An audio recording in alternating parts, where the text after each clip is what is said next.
Merci, Monsieur le Président, cher ami.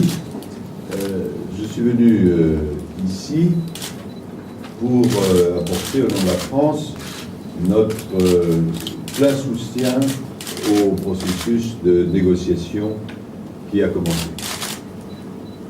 شكرا لكم سيادة الرئيس. أيها الصديق العزيز، جئت اليوم أحمل باسم فرنسا دعمنا الكامل لعملية المفاوضات التي استؤنفت.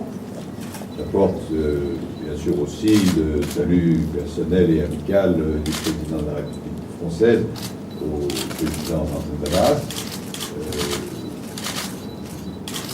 Mais l'élément principal, c'est ce soutien à la négociation. وجئت بطبيعة الحال أحمل أيضا التحيات الشخصية الودية من الرئيس الفرنسي لسيادة الرئيس محمود عباس، ولكن بطبيعة الحال العنصر الأهم هو هذه المفاوضات الجارية.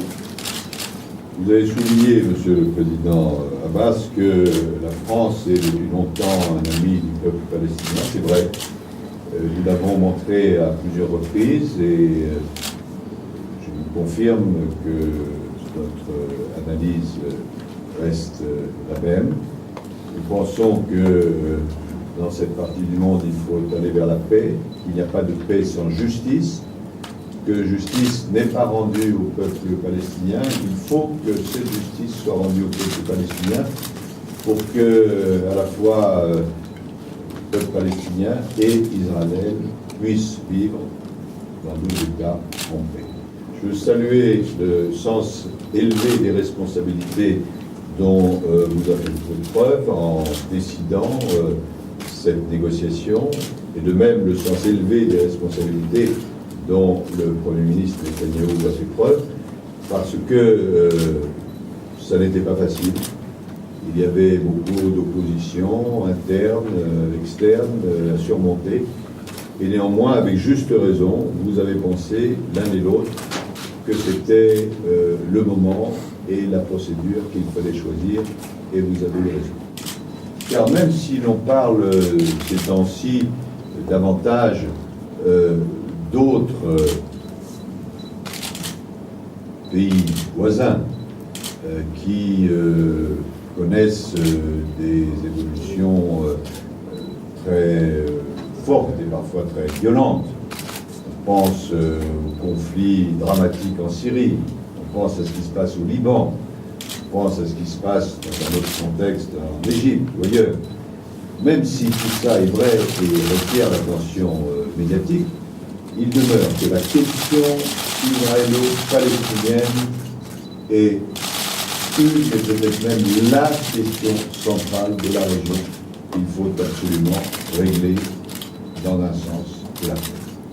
Nous avons discuté longuement, ce qui explique notre retard, j'espère que vous nous en excuserez, à la fois de la situation ici même, de la négociation, et de la situation dans la région.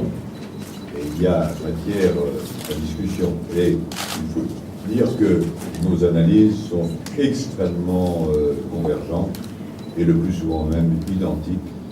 Cela ne m'étonne pas, connaissant bien le président Mahmoud Abbas. Et je ressors de ces discussions avec le sentiment que notre soutien est plus nécessaire que jamais, plus fondé que jamais. C'est un soutien lucide, qui ne dissimule pas les difficultés, mais c'est le moment où il faut faire la percée vers la paix.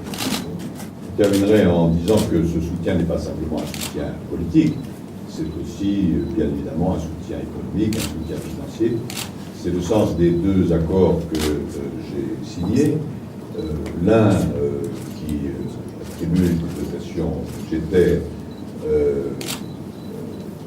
et qui sera complété par une deuxième tranche qui sera signée à l'occasion de la venue prochaine du président de la République française, et l'autre qui concerne très concrètement un système d'élimination, de transformation des déchets à Gaza, qui aura pour conséquence d'améliorer la situation de la population. Car la France ne peut pas se contenter d'un soutien politique, même si c'est très important, Elle a apporté depuis de longues années, elle continue et elle continuera à apporter un appui matériel à ces territoires et à nos amis palestiniens. En tout cas, je veux à nouveau remercier le président Mahmoud Abbas de la gentillesse et de la chaleur de son accueil. Je le retrouve plus jeune que jamais et gentil.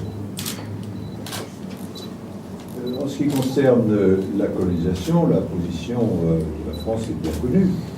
Et c'est une position qui est conforme au droit international, au titre duquel les colonies ont été déclarées illégales.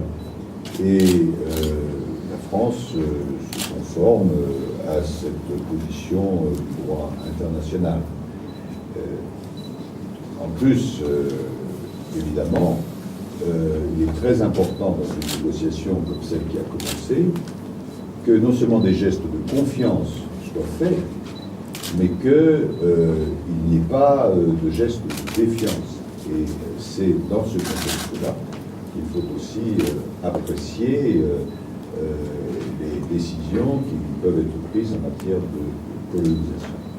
Donc il nous semble que, aussi bien en termes de droit que d'opportunité, ces questions doivent être traitées de façon extrêmement claire et c'est ce que fait l'Europe et la France.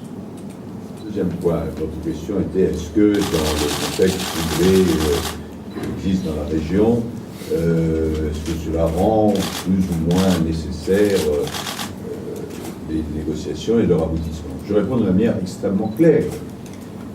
Dans un environnement régional qui est particulièrement troublé, il est d'autant plus important qu'on avance ici vers la paix.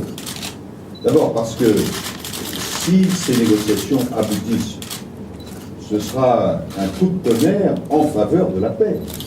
Si Israël et Palestine sont capables de faire la paix, c'est un élément de stabilisation formidable. D'autre part, les Palestiniens, et Israël d'ailleurs aussi, avec juste raison, évitent de se mêler des conflits locaux. Pourtant, il y a 600 000 Palestiniens en Syrie. Il y a ce qui se passe au Liban. Il y a l'impact de ce qui se passe au Sinaï, aussi bien sur la Palestine que sur Israël. Mais je pense que, en même temps qu'on doit reconnaître que ce qui se passe a un impact, évidemment, sur une partie de la région, celle-ci, cela milite avec d'autant plus de force pour que la négociation puisse déboucher sur la paix.